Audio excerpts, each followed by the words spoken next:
Good day, YVR. This is the second in 3 videos discussing black powder safety. The first video, hopefully you saw already, discussed the background, components, and functions of Flint-Lock muskets and rifles. Video 2 will discuss basic and detailed safety rules that must be used by all that handle these weapons in camp and in demonstrations and battlefield reenactments. Video 3 will later discuss loading, firing, misfires, and basic maintenance required for safety.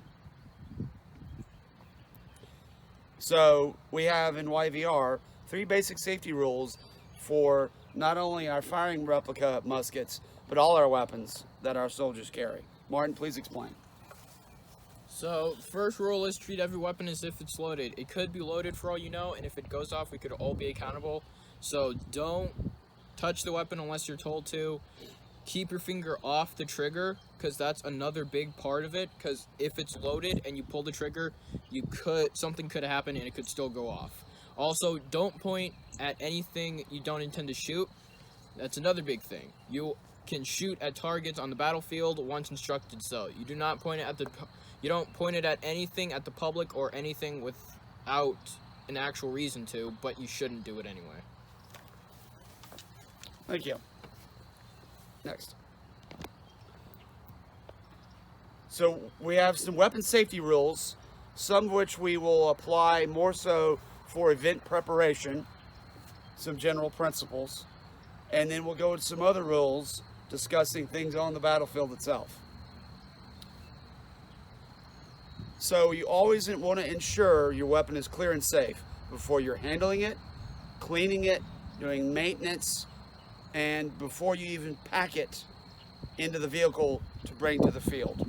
When you arrive at the field, it should be safed, unloaded, with an empty pan, empty barrel, half-cocked, with the prison cover hammer stall on. All the weapons must have the flash guard installed that will remain in place, that will cover the pan, and also have that hammer stall tied on.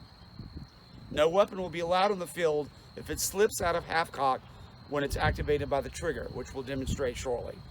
All parts of the firearm must fit tightly and properly and have no significant cracks or damage. Next, please. For those that are involved in loading powder, we want to make sure that no modern smokeless powder will be brought on site or used in these weapons that are only designed for black powder. That could risk exploding the barrel and significant damage and injury. We want to use the weapons in accordance with the manufacturer's guidance. We want to load the proper amount of powder. Generally, you use 70 grains for rifles and 100 grains for muskets. Cartridges will remain for YVR in an approved container, usually the ammo can in Mr. Tom's truck, and they'll be issued when required for a battle with bags with cartridges issued and put in the private's or sergeant's cartridge box. Make sure you stay away from a campfire, any other heat or spark sources when your box is loaded. You must know the status of your box. I have training cartridges, but if I add powder, I need to be very careful. So, field safety check. Everyone needs to be very familiar with doing this. Be able to do it on your own and then present that to the safety officer. Martin's going to help me demonstrate. First procedure, we check that we have an open pan. So go ahead and open your pan, half cock. Yep. Okay. We'll get to that in a moment. Next procedure, clear the weapon. So we want to check the dump the pan. So let's dump the pan and dump the barrel in a safe direction.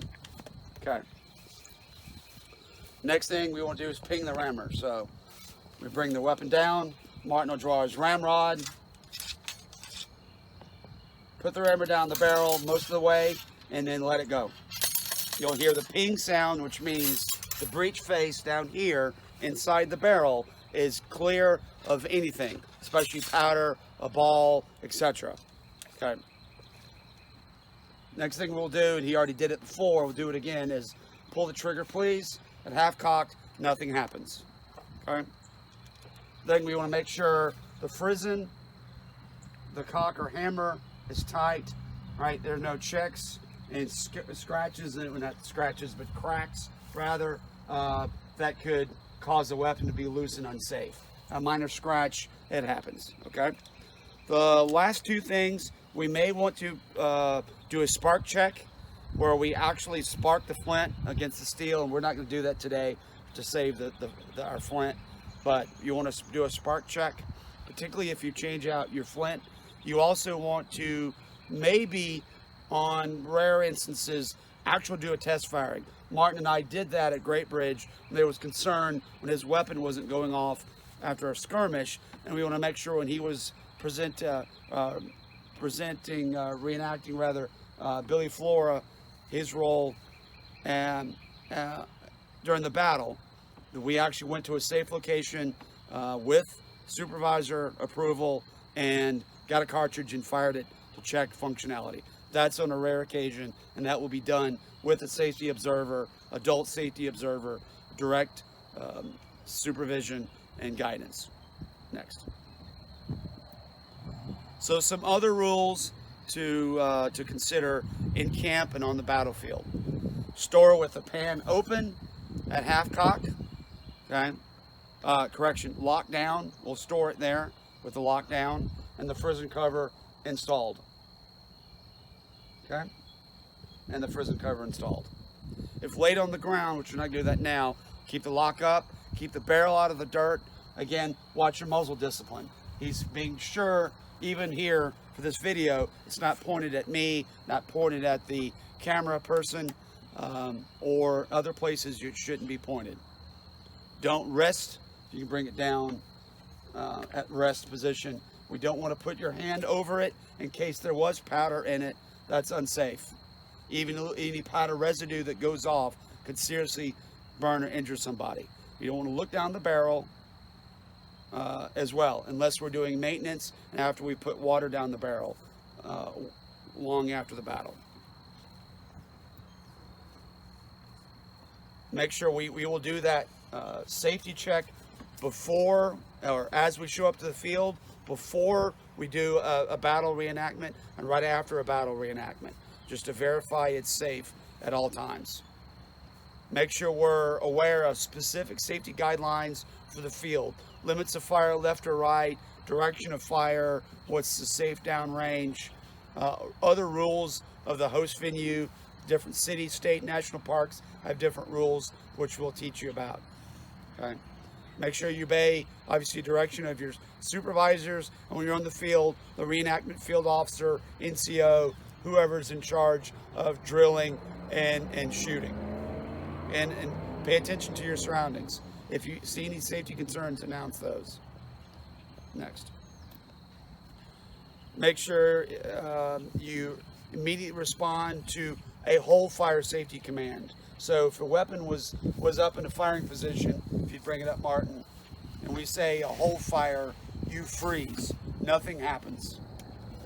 And then someone will step in. That's on a rare occasion. At that point, adult safety officer will step in. That's different from ceasefire, which is a normal battlefield command to stop firing at the enemy and prepare to move or do something else. All right. Never aim at an opponent. You aim slightly to the side, above their heads, and never at the public. Okay. Maintain your safe distance of 30 feet, 10 yards. That's about, if you make for the older kids and adults, 10 solid paces, that's about 30 feet. Lastly, we will not do any hand-to-hand combat movements with the musket. We will never fix bayonets and charge at someone. We may do that as a demonstration, but not moving at an opposing force. If we simulate a musket charge, we will not have bayonets fixed, and we will not get within a musket length. Okay. In conclusion, we've gone through many safety rules to apply before showing up, how to show up, how to get your weapon safety inspected for a firing demo or battle reenactment, and then some very specific guidelines on the battlefield. These must be followed at all times. The next video we will discuss procedures for loading, firing, and handling misfires.